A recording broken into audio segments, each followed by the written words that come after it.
وَلَقَدْ يَسَّرْنَا الْقُرْآنَ لِلذِّكْرِ فَهَلْ مِن مُّدَّكِرٍ نحمده ونصلي على رسوله الكريم بسم اللہ الرحمن الرحیم اللہ اکبر وللہ الحمد۔ قرآن کا پیغام لفظ بہ لفظ اور آیت بہ آیت میں خوش آمدید۔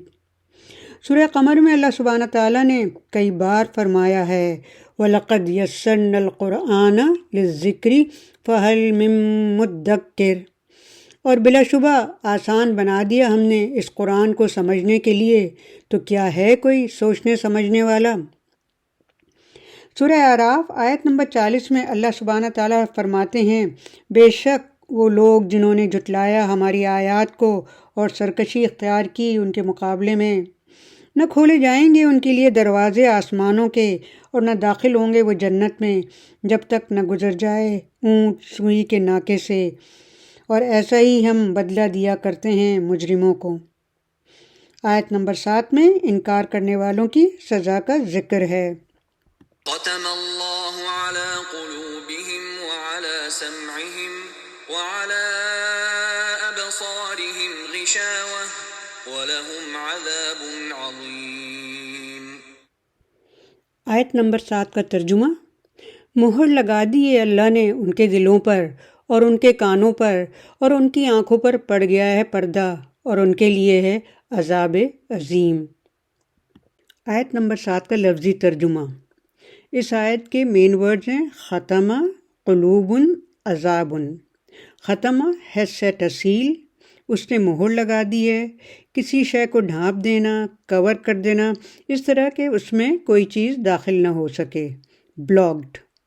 اس کا روٹ ورڈ ہے خاتم۔ اللہ سبحانہ تعالیٰ، یہ اللہ سبحانہ تعالیٰ کا ذاتی نام ہے۔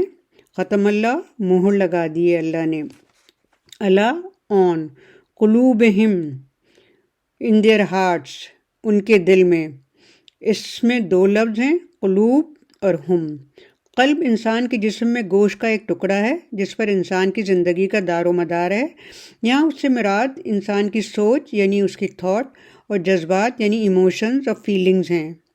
قلوبن کا روٹ ورڈ ہے قلم با، اور ہم کا مطلب ہے ان کے، کن کے؟ انکار کرنے والے۔ و اینڈ اور علی سمعہم، آن دیئر ہیئرنگ، ان کی سماعت پر۔ سمعہم میں بھی دو لفظ ہیں، سمع سننے کی قوت، کانوں، سماعت، اور اس کا روٹ ورڈ ہے سین میم عین۔ ہم ان کے یعنی انکار کرنے والوں کے۔ و اینڈ علی ابصارہم، آن دیئر ویژن، ان کی بصارت پر۔ یہ بھی دو لفظ سے بنا ہے، ابصار دیکھنے کی قوت، یا اور آنکھیں، بصارت، اور اس کا روٹ ورڈ ہے با سواد راب۔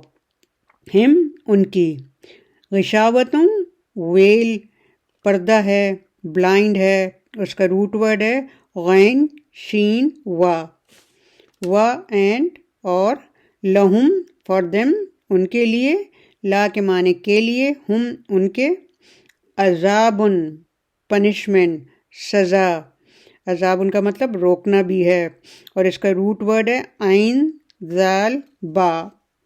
عظیم گریٹ، بڑا، بلکہ بہت بڑا، اور اس کا روٹ ورڈ ہے عین را میم۔ آیت نمبر 7 کا بریف ڈسکرپشن یعنی مختصر وضاحت۔ آیت نمبر 6 میں بتایا گیا تھا وہ یعنی کافر ایمان نہیں لائیں گے، اس آیت میں بتایا جا رہا ہے وہ ایمان کیوں نہیں لائیں گے۔ ختم اللہ علی قلوبہم وعلی سمعہم۔ اللہ سبحانہ تعالیٰ نے ہر انسان کو نیک فطرت پر پیدا کیا ہے، اس کو نیکی اور بدی کا فرق بتایا ہے، نیکی اور بدی اختیار کرنے کی آزادی دی ہے، اس لیے انسان نیک اور برا اپنے رویے اور توفیق سے بنتا ہے۔ مہر لگ جانے کا مطلب وہ حق اور سچ کو نہ سمجھ سکے گا نہ سن سکے گا۔ یہ ان پر سزا ہے اس لیے کہ انہوں نے برائی کو اختیار کیا اور جھوٹ کی طرف رجوع کیا۔ تفسیر روح البیان میں ہے قلب ایک لطیفہ ربانی ہے، یعنی اللہ سبحانہ تعالیٰ کا تحفہ یا عطیہ ہے جس کا تعلق اسی دل سے ہے جو صنوبری شکل یعنی کون جیسا سینے کے بائیں جانب رکھا ہے، اور اسی لطیفہ ربانی کو حقیقت انسان کہا جاتا ہے۔ اور دل ایک ہتھیلی کی طرح بھی ہے، بندے کے گناہوں سے سمٹ جاتا ہے۔ جب زیادہ گناہ ہوں تو مٹھی بالکل بند ہو جاتی ہے اور کوئی چیز داخل نہیں ہو سکتی۔ ان گناہوں سے دل پر زنگ لگ جاتا ہے، مہر تک لگ جاتی ہے اور اس پر سچ اور حق اثر نہیں کرتا۔ کانوں پہ مہر سے مراد وہ حق بات سن نہیں سکتا، مالک ذوالجلال کا خطاب سن نہیں سکتا۔ وَعَلَىٰ أَبْصَارِهِمْ غِشَاوَةٌ، ان کی آنکھوں پر گمراہی کے پردے ہیں، وہ اب اس جلال و کمال کو دیکھ نہیں سکتے۔ وہ اللہ تعالیٰ کی نشانیاں جو چاروں طرف پھیلی ہوئی ہیں دیکھ نہیں سکتے، محسوس نہیں کر سکتے۔ آیات ربانی سے اندھا ہو جاتا ہے انسان۔ اس کو اللہ سبحانہ تعالیٰ نے یعنی ختم اللہ کو اپنی طرف کیوں منسوب کیا ہے؟ یہ وہ اس لیے کہ اچھے اور برے اعمال کے قانون اور ضابطے اور ان کی سزائیں اور جزائیں اللہ تعالیٰ نے مقرر کی ہے۔ جو ان پر عمل کرے گا فلاح پائے گا اور جو نہیں کرے گا سزا پائے گا۔ اس لیے مہر اللہ کی طرف سے ہوتی ہے لیکن بندے کے اپنے رویے کی وجہ سے۔ وَلَهُمْ عَذَابٌ عَظِيمٌ، عذاب کے معنی انسان کو سخت بڑی تکلیف دینا ہے۔ کافروں کے لیے دنیا اور آخرت دونوں میں عذاب ہے۔ عذاب دینے سے مراد عبرت دلانا بھی ہے، یعنی اس کو غلطی سے روکنا۔ میٹھے پانی کو بھی عذب کہتے ہیں کیونکہ یہ پیاس کو بجھا دیتا ہے۔ تفسیر کبیر میں ہے امام فخر الدین رازی کہتے ہیں مہر لگ جانا ایمان لانے میں رکاوٹ نہیں بھی بن سکتا۔ مہر کا مطلب ہے وہ بندہ کافر ہے، مشرک ہے، لیکن اگر وہ کافر کی علامت کو چھوڑ دے، ایمان لے آئے تو کفر کی مہر ہٹ جائے گی۔ اب بھی بہت سے غیر مسلم اسلام قبول کر رہے ہیں اور کفر کی مہر ہٹا رہے ہیں۔ خلاصہ ختمہ یعنی ان پر شیطان غالب آ گیا ہے اور وہ اس کے ماتحتی میں لگ گئے ہیں، یہاں تک کہ مہر ان کے دلوں اور کانوں پر لگ گئی ہے اور آنکھوں پر پردہ پڑ گیا ہے۔ اگرچہ انہوں نے اللہ سبحانہ تعالیٰ کی آیات و معجزات بھی دیکھے، اس کے بعد بھی ان کے دلوں میں یہ صلاحیت پیدا نہ ہوئی کہ وہ ایمان کا اثر قبول کر لیتے۔ یہ ان کا عذاب ہے، ان کی سزا ہے۔ دے آر کمپلیٹلی بلاکڈ، اسی وجہ سے وہ ایمان نہیں لائیں گے۔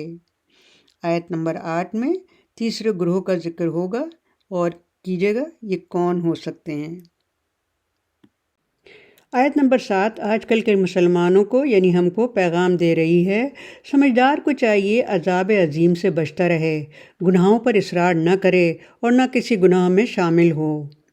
کسی عالم کا قول ہے اس سے بچنے کا طریقہ یہ ہے کہ زبان کو ہر برائی سے روکے، اور دوسرے جو لوگ دل، کانوں اور آنکھوں کا صحیح استعمال ترک کر دیتے ہیں، چھوڑ دیتے ہیں، وہ دنیا کے ہر کام میں ذلت اور دکھ اٹھاتے ہیں اور عذاب میں مبتلا رہتے ہیں۔